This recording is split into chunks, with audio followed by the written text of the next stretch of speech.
విజయ్ టన్నెల్లోనికి అడుగు పెట్టగానే లోపల బహిరంగమైన గది కనిపించింది. బరువైన క్రేట్లు, రహస్య మ్యాప్స్, స్మగ్లింగ్ మార్గాల చిహ్నాలు గోడలపై ఉన్నాయి. అప్పుడే వెనకన అడుగుల శబ్దం వినిపించింది.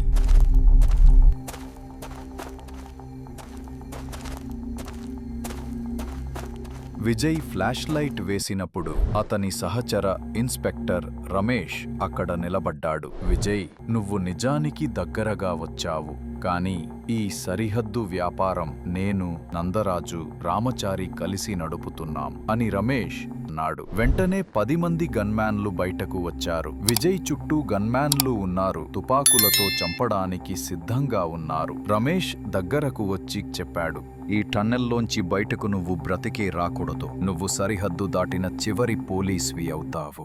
విజయ్ చేతిని నెమ్మదిగా తన జేబు వైపు కదిలించాడు. ఆ జేబులో అతని వద్ద ఒకే ఒక్క రహస్య ఆయుధముంది. ఆ ఆయుధం ఏంటి, తర్వాత ఏమవుతుంది, ఫైనల్ ఎపిసోడ్లో చూద్దాం.